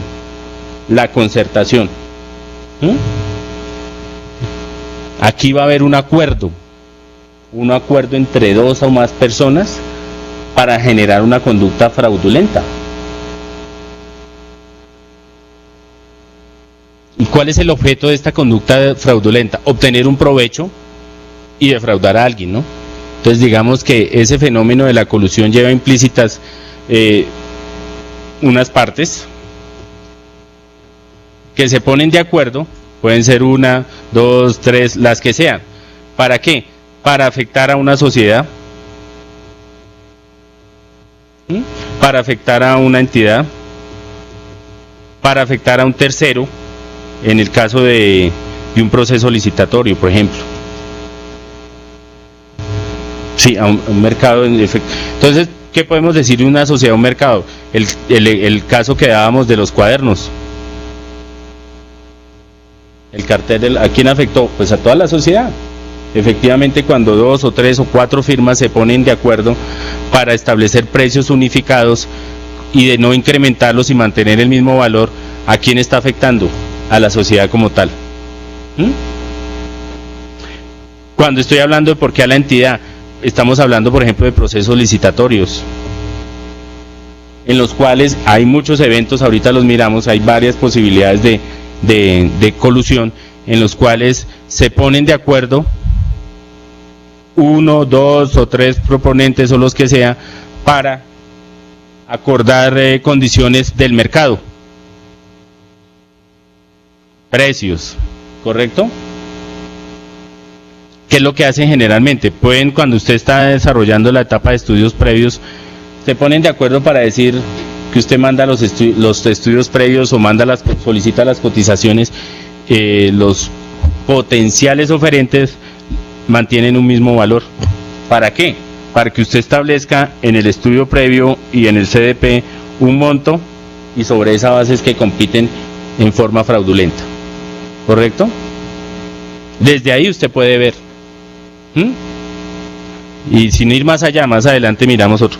¿Por qué afectan a un tercero? Porque de pronto hay 1, 2 o 3 proponentes y el cuarto que obra de buena fe, pues no puede competir con ellos. ¿Qué es lo que puede suceder a veces? No presenta la oferta, no se la gana y le toca retirarse. Entonces, este fenómeno es tan complejo que muchas veces es hasta difícil de detectar.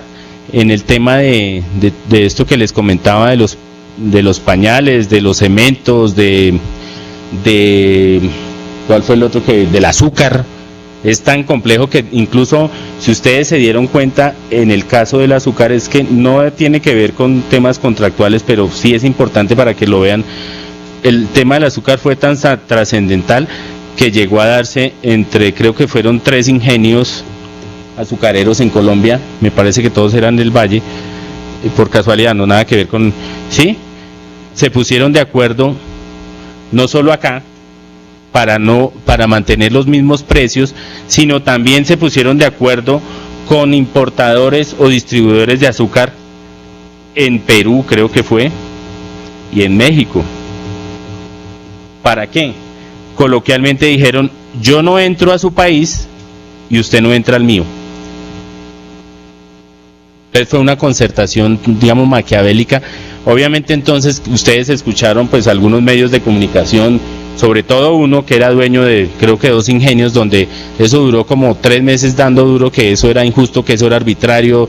Llegaron los abogados a decir que eso no tenía ninguna connotación de colusión, y adjuntaban cartas de los representantes de las veces de los azucareros en Perú y México, donde decían, mire, es que eso no es cierto.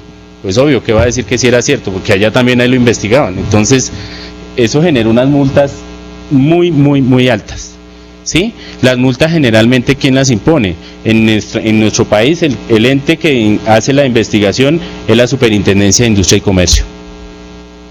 Por competencia legal tiene unas multas que creo que, si la memoria no me falla, oscilan hasta desde 100.000 salarios. O sea, calculen cuántos son 100.000 salarios mensuales, entonces son multas altísimas. Obviamente, como hemos mirado en todo esto, siempre opera el debido proceso. Y aquí hay una figura muy especial en los procesos de investigación de los acuerdos por colusión, que es lo que llaman la delación. Y ustedes saben qué es qué es la delación. ¿A quién le suena delación? Alguien se me adelantó en esa palabra coloquial. El derecho fundamental a hacer lo que dijo alguien, no voy a ponerla por escrito, delación es delator. Sí, le puse una S ahí para que entiendan la otra parte. ¿Sí? El delator, eso es una figura en el cual, por ejemplo, existen 3 implicados y la ley le permite que si uno de ellos delata a los otros, él queda exonerado de la multa, no lo multan. Entonces él, digamos, y eso pasó creo que con el de los pañales. con el de los cuadernos, eran 4. Entonces empezó este primero y delató a los otros 2, a los otros 3. Entonces este quedó exonerado, pero este resulta que llegó y dijo, no, ¿sabe que voy a delatar? Pero entonces la ley le dice, si usted va a delatar, tiene que delatar sobre situaciones diferentes de las cuales él dijo. Estos 2 se mantuvieron, y luego el tercero llegó y dijo, no, ¿sabe que sí? Y delató al cuarto. Entonces estos 3 quedaron exonerados, este ya no. Este fue el que le impusieron la multa. Es un poco complejo, pero eso se maneja en todo el mundo.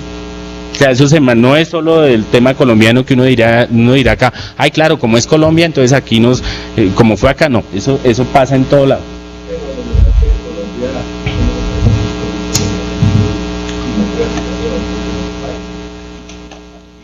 Pero es difícil probarlo.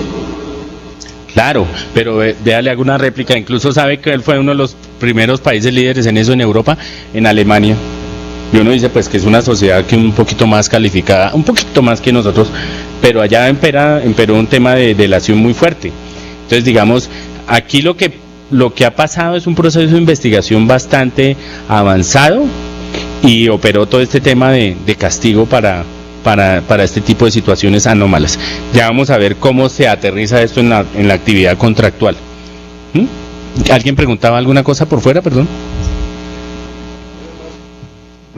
Yo me preguntaba que cómo se podía probar digamos la colusión en el evento que varios proponentes se pusieran de acuerdo frente a una licitación pública.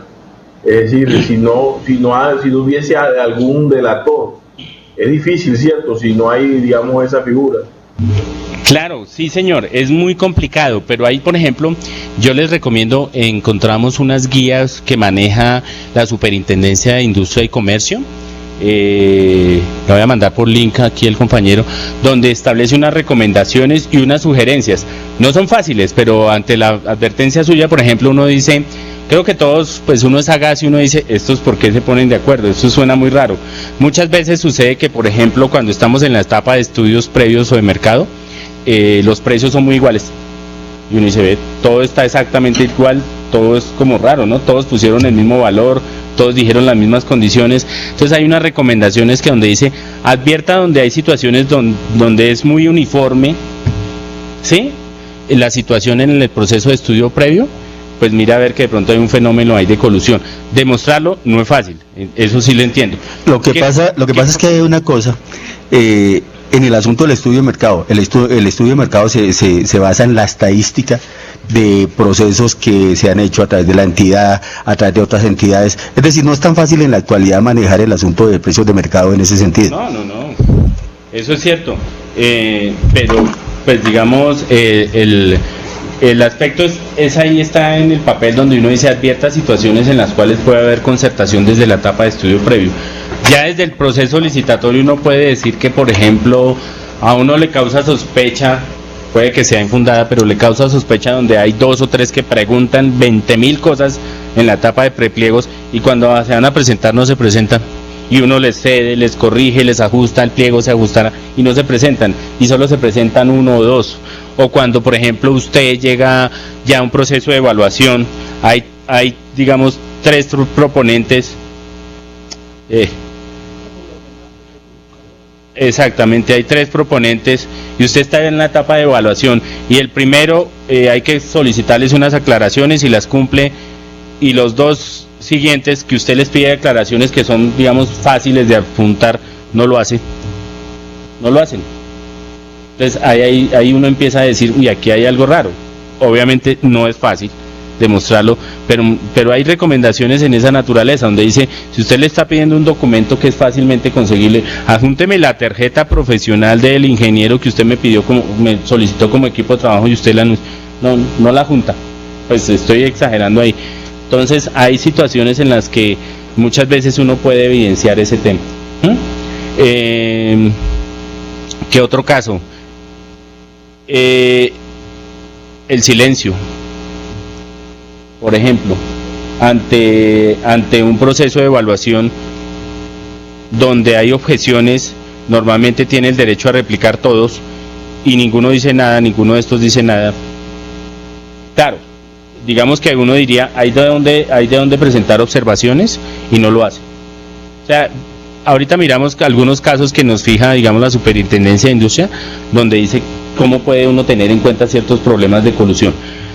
En Colombia, digamos, trató de ser desarrollado el tema a nivel del Estatuto Anticorrupción. Recordemos que el Estatuto Anticorrupción es la Ley 1474 de 2011, que fue, digamos, una de las pioneras a hablar un poquito del fortalecimiento del tema de corrupción, que es el que estableció lo de la supervisión, fortaleció el tema de la interventoría, etcétera, etcétera. Pero no solo modificó temas de contractuales, sino también modificó aspectos disciplinarios, fiscales y penales. En este último caso, en la norma que establece actualmente, digamos, el Código Penal, con unas variaciones, es la Ley 599 de 2000. La Ley 599 de 2000 en algunos apartes son como 4 artículos, digamos, a partir del artículo 408, habla de lo que es la celebración indebida de contratos.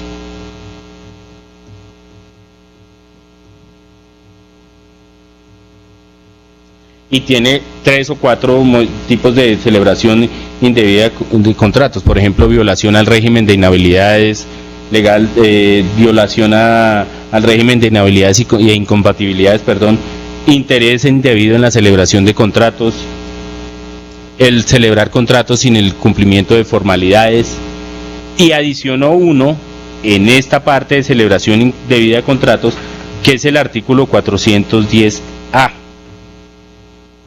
Y ustedes lo miran en la Ley 1474, donde dice: adiciónese al capítulo de celebración indebida de contratos un artículo que se llama acuerdos restrictivos de la competencia.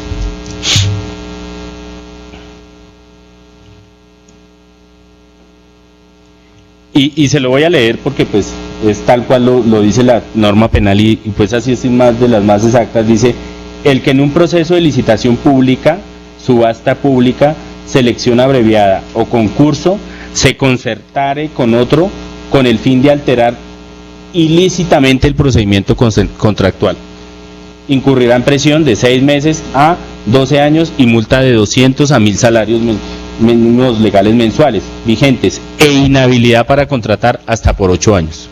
Entonces, si ustedes se dan cuenta, ahí hay una mediana definición de lo que es la colusión, ¿cierto?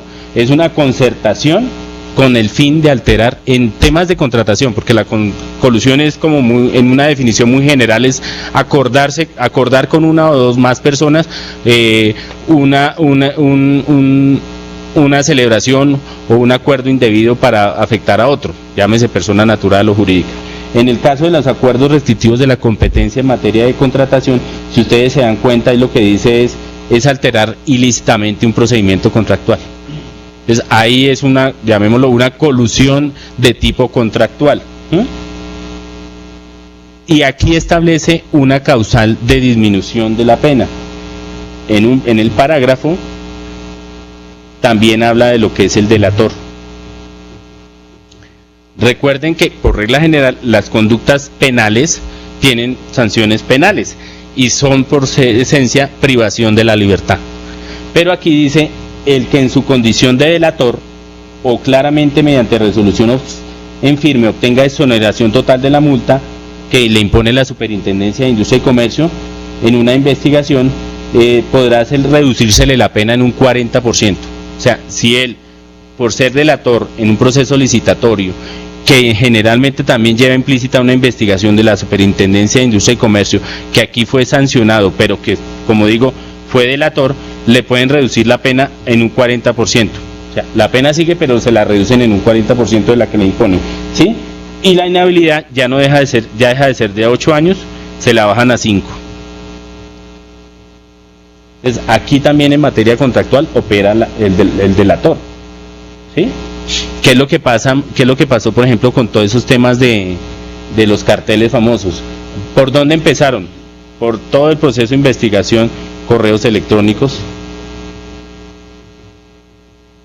emails, mensajes de texto O sea, la Superintendencia de Industria y Comercio tiene una función de investigación, tiene una delegatura de investigación y tiene facultades casi de policía judicial, ¿sí? Entonces ellos entraron a intervenir muchas entidades, muchas empresas, y entraron de una, cogieron computadores y recogieron toda la información. Y cuando se dieron cuenta, pues ustedes saben que ahora casi todo lo que uno escribe acá después, no entiendo cómo lo descubren después de 2 semanas, dicen, no, es que hay mensajes donde se enviaron acuerdos, donde hay memorandos. Pues eso pasa en estos temas de conductas contractuales que lleven implícita un fenómeno de colusión. No sé si hay alguna pregunta. Por supuesto que hay preguntas siempre. Digamos, en el tema que a nosotros nos interesa y un poquito por los temas que se han venido desarrollando, a veces nosotros pensamos que se desenfoca un poquito el diplomado. El diplomado se llama Diplomado de Supervisión e Interventoría en Contratos de Obra. Entonces a nosotros lo que más nos interesa, por supuesto, porque es la actividad que desarrollamos, es lo que tiene que ver con los contratos de obra. En cuanto a la colusión, ¿qué maneras hay de poder detectar esa colusión, digamos, en el instituto que pudiera ocurrir? Allí la diferencia que pasa es que el presupuesto lo calcula la entidad. Entonces ellos no se pueden poner de acuerdo para decir que van a manipular el asunto del presupuesto. Ellos tienen que hacer la presentación de la propuesta de acuerdo con las reglas que te coloquemos en el manual de interventoría.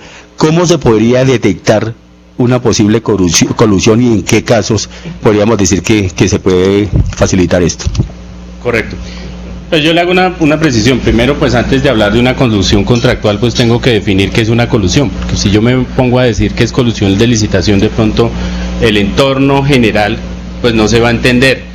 Obviamente uno siempre parte de lo general y empieza a especificar frente al tema contractual en qué casos se puede llegar a dar, porque pues mal haría yo en decir, por ejemplo, la colusión en la licitación, y como dijo el compañero, pero ¿qué es colusión? Pues uno debe traer siempre a colación ejemplos como un poquito generales para que en forma visual uno diga, es que hay una concertación. Ya iba a entrar a tocar el tema de los aspectos contractuales. En aspectos contractuales podría ser un poco más compleja la situación, porque muchas veces, pues lo que usted dice tiene razón. ¿Quién es el que fija el presupuesto? Lo fijan las entidades, pero el presupuesto se basa con antecedentes, con precedentes. Sé que la inmensa mayoría de procesos que ustedes manejan tienen que ver con obra, vía contratos de obra o vía consultoría, ¿sí? Pero pues habrá otros tipos de actuaciones contractuales en las cuales le puede surtir a uno. Pero la esencia general es que en procesos de contratación siempre hay una mediación de estudios previos, ¿cierto? ¿El de dónde? Pues bueno, ya eso lo determina la obra o lo determina la actividad. Una de las primeras advertencias que siempre hace, digamos, la Superintendencia de Industria y Comercio es que, por ejemplo, un mismo proveedor es el que frecuentemente presenta la mejor oferta. Eso es una recomendación que uno dice, pues es el que siempre gana, es el que siempre presenta la oferta. En alguna entidad que yo estuve, más o menos se manejaron en un año y medio, unos 5 procesos licitatorios de adecuaciones de las sedes. 5. Y los 5 se los ganó él. Y se los ganaba bien. Y se los digo porque se presentaban 2 o 3 proponentes, pero él siempre era el que ganaba. ¿Y cómo ganaba? Era la propuesta perfecta. O sea, usted no le pedía ninguna aclaración, ninguna. Absolutamente todo lo tenía bien dibujado. Entonces uno puede decir, pues es un contratista o un proponente bien juicioso. Hay que presumir la buena fe. Pero siempre llamaba la atención que era el que ganaba. Y el precio lo tenía bien medido, el análisis de mercado, era el que presentaba la mejor oferta. Y no había manera. Generalmente, digamos, el ordenador del gasto le decía a uno, revisen por favor, que es que esto ya me suena raro. Y uno buscaba los pliegos, buscaba las exigencias, buscaba la propuesta, buscaba el equipo de trabajo, buscaba todo, y no había manera. Y uno le decía, no encuentro la forma en que uno diga. Y sobre todo que los mejores jueces que uno tiene en estos procesos, ¿quiénes son? Los demás proponentes. Había 1 o 2 que donde sí mandaba la carta, ¿no? Es sospechoso que el proponente siempre se gane, y uno dice, pero ¿cómo hago para demostrar que esa situación está obrando un fenómeno de colusión? Porque pudo haber una concertación, qué sé yo, con algún funcionario. Bueno, ahí sí uno no sabía, pero mire lo que uno siempre veía, eso era sospechoso. pero como aquí no es de sospecha, sino es de debido proceso, entonces esa es una primera recomendación que nos hacen. Generalmente, mismo proveedor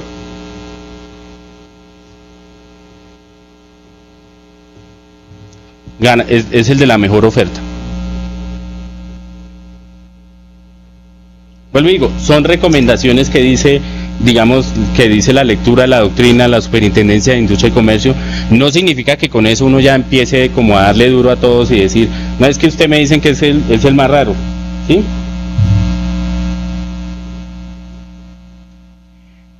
Otra recomendación que sucede es que a veces algunos proponentes empiezan a orientarse geográficamente. ¿A qué me refiero? Que algunos empiezan a dirigir su presentación de ofertas en ciertas ciudades. Entonces este proponente 1 siempre está en la regional Antioquia. Este proponente 2 siempre está en la de Cundinamarca. Este proponente 3 siempre está en la de Valle. ¿Sí? Siempre están casi en el mismo sitio. Aunque este proponente tenga posibilidad de presentar oferta en esta ciudad o en esta otra. ¿Sí? Eso es lo que a veces puede pasar. ¿Sí?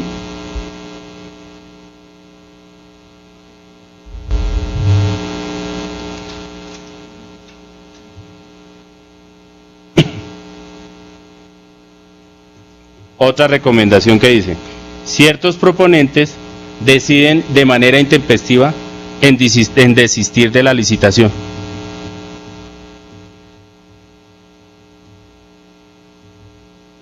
¿Y qué pasa ahí? Lo que yo les comentaba hace un momento.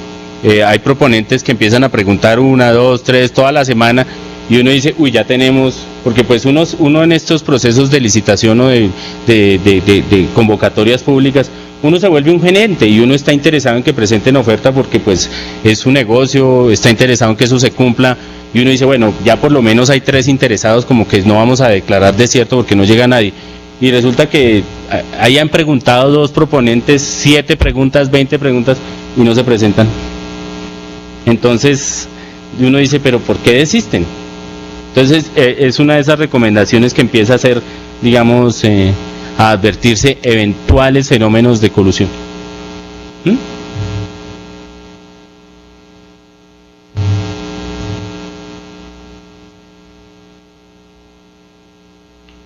Eso era un pliego sastre, es decir, hay un claro patrón de rotación entre los vencedores de las licitaciones. Perdón. Esa es otra razón. Patrón de vencedores. Y ustedes saben a qué me refiero, ¿no? En una licitación se la ganó E y el segundo quedó B. Y en otra licitación se la ganó B y quedó de segundo A. Aquí es tal vez la recurrencia.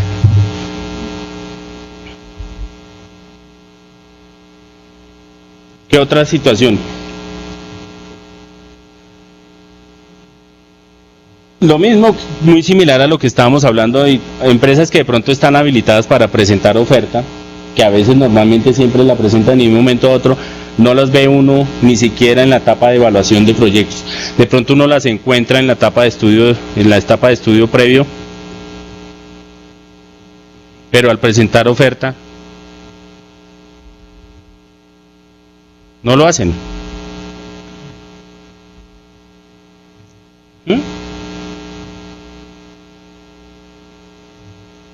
Pero pues de pronto de un momento a otro sí se presentan en otra entidad. Entiendo que pues son objetos de licitaciones muy similares, ¿no?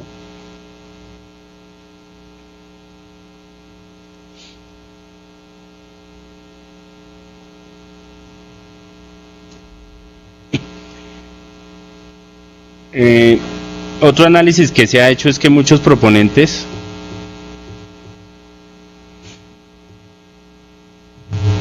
presentan oferta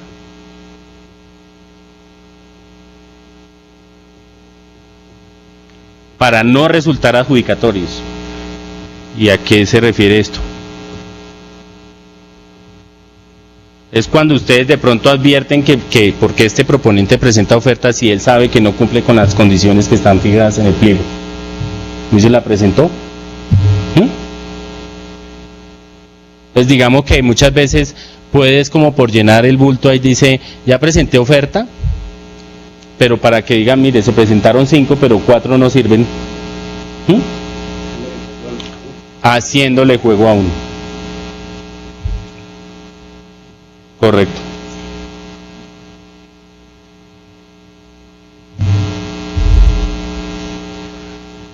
Hay una que pareciera evidente, no sé cuál número iba, el 7.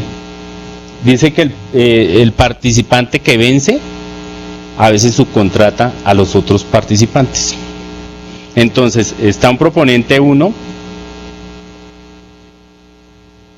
proponente 2, un proponente 3, y este proponente 1 se gana la licitación, se le adjudica y se suscribe el contrato.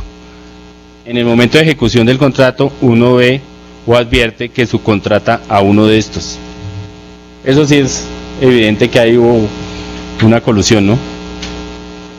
Pero ¿cómo se puede controlar la subcontratación si en los contratos se dice, por lo menos lo que más el instituto dice, que no se permite subcontratar sin la autorización de la entidad? Se supone que el proponente que se ganó el proceso cumple con todos los requisitos y está en la capacidad de ejecutar la obra. Sí, evidentemente no, yo no estoy diciendo que no se pueda subcontratar, sino estoy diciendo que es un fenómeno en el cual a veces se advierten posibles consecuencias de colusión. Me refiero, una de las condiciones o una de las formas que advierten es que si el que se gana la propuesta después va y subcontrata a alguien, pues creo que nos parecería extraño que subcontratara a uno de los que en su momento fue proponente. Vuelvo y digo, no es que no lo pueda hacer, pero le causa una extrañeza que el que estuvo en el segundo o tercer orden de elegibilidad, por algún motivo por allá usted descubre que lo subcontrató. Entiendo que la subcontratación está sometida a la aprobación previa por parte de la entidad, ¿correcto? Por regla general no se permite, pero siempre y cuando esté autorizada por la entidad. Pero yo podría pensar que en este momento, si hay uno que está en el tercer orden de elegibilidad y nuestro contratista lo contrató para alguna actividad, pues uno dice, puede ser, ¿no? Aquí no estoy diciendo que ya con ese hecho ya es evidencia de un fenómeno de colusión, pero como hemos dicho desde el comienzo, son a veces ciertos grados de advertencia. Hay una prevención que siempre se ha mencionado, y es que en fenómenos de contratación no es muy fácil hablar de este tema. ¿Sí? No es muy fácil, porque digamos, creo que como algunos compañeros dijo unas palabras especiales, que la vuelta la tienen tan bien hecha que es complicado a veces advertirla, ¿no? Lo que pasa es que uno ahí ya como ente de control, por ejemplo la superintendencia, uno podría decirle, mire, le traslado esta investigación para que eventualmente determine si hay un fenómeno de colusión, y ahí empieza el fenómeno de la delación. Entonces, si uno advierte ahí que esa situación se dio, sí, pero vuelvo y digo, no es fácil. Muchas veces algunos de nosotros han advertido esas situaciones y uno dice, pero pues ¿cómo puedo demostrar? Esto me suena raro. Desde ahí usted no puede trasladarle más, ¿correcto? Disculpe, o sea que la recomendación es que cuando, si le entiendo bien, cuando nosotros advirtamos eso, lo lógico es que nosotros le traslademos a la superintendencia para que él haga la investigación. Digamos que si yo evidencio que hay una situación como palmaria en la cual se pueda dar ese caso, pues yo sí podría darle ese traslado para que eventualmente lo investigue. Sí, lo que pasa es que lo que hemos estado hablando acá, yo lo digo coloquialmente, es de pura sospecha, y de pura sospecha, claro, no se puede hacer nada. Por eso, o sea, digamos, en el instituto uno advierte de este tipo de situaciones. Me da pena poner este ejemplo nuevamente, pero vuelvo al tema del azúcar. ¿Sabe cómo llegó esa investigación? Por un correo anónimo que le llegó a la superintendencia, y así empezó a abrirlo. ¿Sí?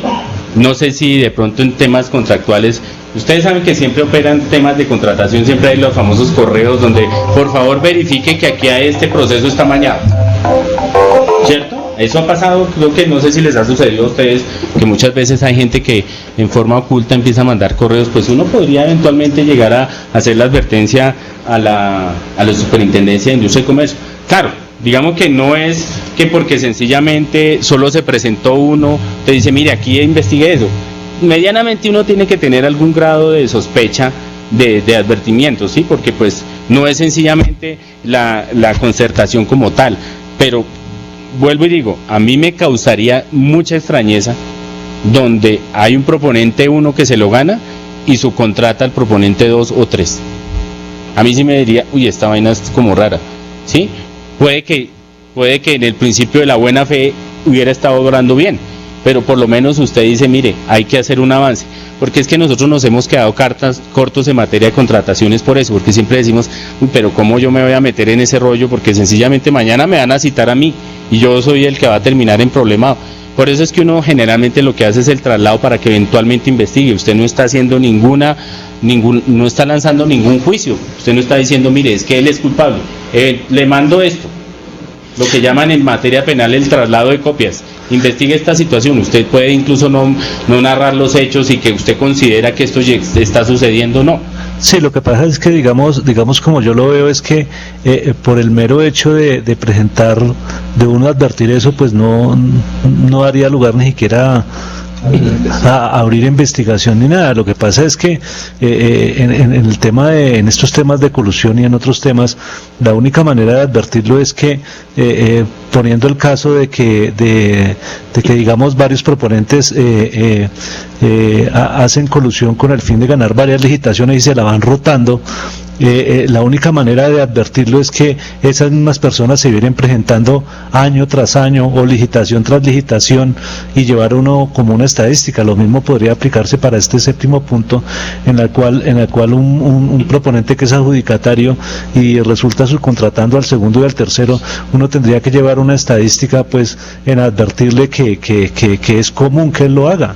O sea, él gana una licitación y siempre lo subcontrata con el que quedó de segundo, con el que quedó tercero. O sea, sería como que la única manera de uno entrar a probar eso. De resto son todas meras especulaciones y uno podría estar inmerso en acusaciones. O sea, sin llegar al tema de ponerse uno pues a hacer anónimos ni nada de eso, sino simplemente a través del ejercicio de uno como funcionario público en el cargo donde está, en el momento de que lo advierta, poderlo hacer tranquilamente sin uno estar incurso en ninguna en acusaciones, o sea, sin tener claridad de lo que están haciendo. Sí, evidentemente, digamos, el tema excepcional no puede formarse como una regla general. Me refiero que cuando pues usted está advirtiendo por una ocasión de que eso sucede, pues ya por eso no puede presumir también la mala fe de la persona, ¿no? Pero digamos, ha habido casos en los cuales la recurrencia sí puede llegar a darse el tema de este fenómeno de colusión. Y yo comentaba a usted, pues, para que uno eventualmente no después repliquen en uno, porque es que usted no está aquí lanzando juicios cuando normalmente lo que hacen las investigaciones de la Superintendencia de Industria y Comercio, porque pues digamos, ese es el ente que regula este tema, llámese contratación, llámese comercial, llámese lo que sea, es el ente que regula e investiga. Generalmente lo que hace es, el que va a trasladar esa comunicación le remite los documentos, no lanza juicios de valor. ¿Sí? 2 minutos y ya. Entonces no lanza esos juicios de valor. Lo que pasa, por ejemplo, a veces en conductas penales, usted no es juez, ni yo tampoco. Entonces usted lo que pasa, por ejemplo, en una propuesta donde dice esta firma no es del proponente, eso es como raro. Pero pues usted no puede decir que esa firma es falsa. Entonces, ¿qué es lo que hacen algunas entidades? Le trasladan a los jueces penales, al competente, y le dicen, le traslado estos documentos porque al parecer se está evidenciando una firma que no es de él. Ya él es el incompetente para desarrollarlo. Pero obviamente yo entiendo que esto es una preocupación porque no es fácil hablar de colusión sin lanzarse a un juicio de valor. Y mire las otras consecuencias ahí como para culminar este tema, porque después vamos a ver otros en los cuales hay recomendaciones incluso para la presentación de documentos. Hay otra donde dice el proponente al cual es adjudicada la licitación desiste del contrato, se le cede. Y después aparece como subcontratista del que estaba de primero. Puede que aquí estemos diciendo que esas situaciones no se dan de pronto en nuestro diario vivir, pero eso es una situación que a veces advierte. Y una última, hasta ha llegado al nivel tal de investigación la superintendencia, que dice hasta a veces concertaciones de reuniones incluso. Obviamente, insisto, pues eso no es que uno esté presumiendo que porque se reunieron entonces ya están diciendo que hay algo malo que está sucediendo, pero ahí dejan el tintero esas situaciones. Bueno, me piden que haya un paréntesis para cortar un momentico.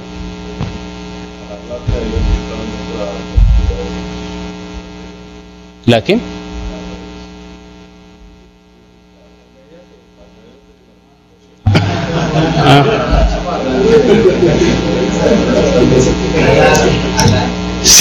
Sí, de pronto, pues ahorita vamos a mirar en temas de contratación, ya es el proceso como tal, pero en algún momento también uno se daba cuenta que estaban tratando de que la media geométrica siempre llegara a un punto en el cual uno decía, pero llegó al mismo punto donde estaba siempre el primero. Me dice, el caso que yo les daba, siempre ganaba el primero, y los otros, cuando usted hablaba de los famosos sorteos de que cómo se va a evaluar, 3 medias geométricas, uno se inventó 5 fórmulas y siempre llegaba otra vez al mismo. Dije, ¿cuál es la vaina acá?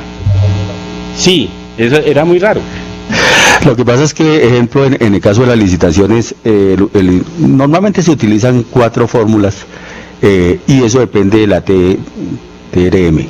De la TRM, entonces, es más difícil, primero, apuntarle a la TRM, y segundo, cuántos tendrían que participar en colusión. A mí me parece que la participación en colusión, cuando hay pluralidad de oferentes, es más difícil manejarla.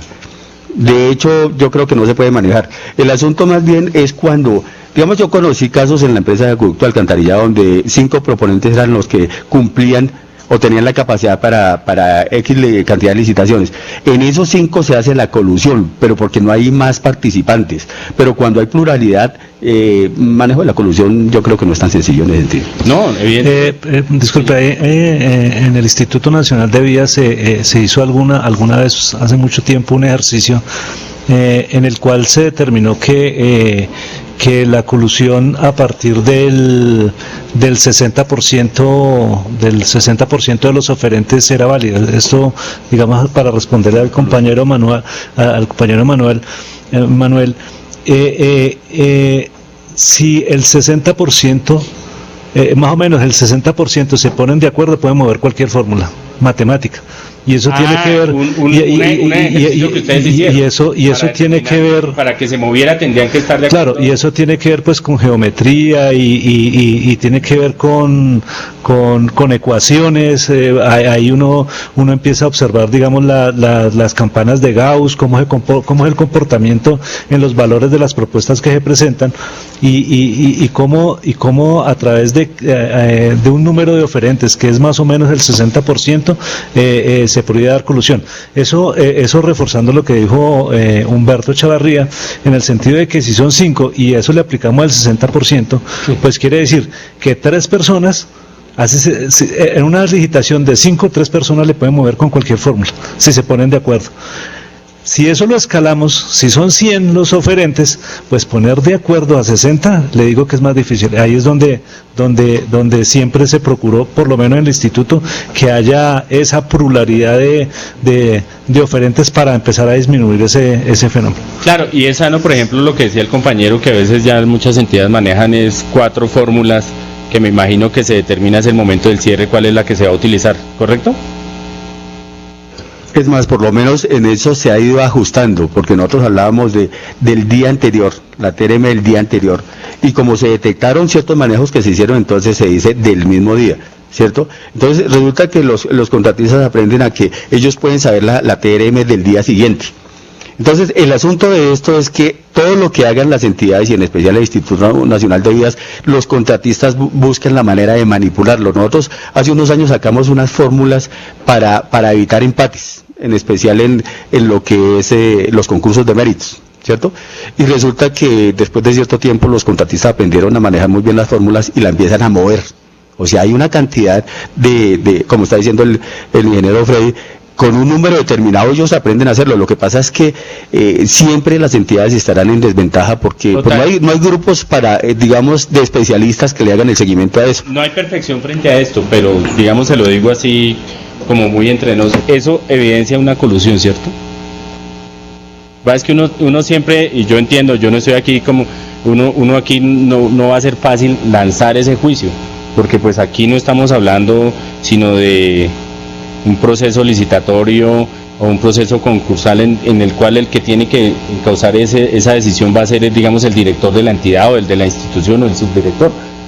Vuelvo y digo, uno puede sencillamente mandar la documentación para una investigación con las advertencias de que esto tiene implicaciones penales, y si ustedes ven lo que yo les leía en el tema del Código Penal, dice ilícitamente modificar un procedimiento contractual. Entonces uno dice pero uno advierte que evidentemente el que es más sagaz es el proponente, donde empieza, echa la ley, echa la trampa, como dicen vulgarmente, en forma triste. A mí sí me da tristeza que en vez de ejecutar un contrato bien, lo que buscan es concertarse para hacerle mal a uno, ¿sí?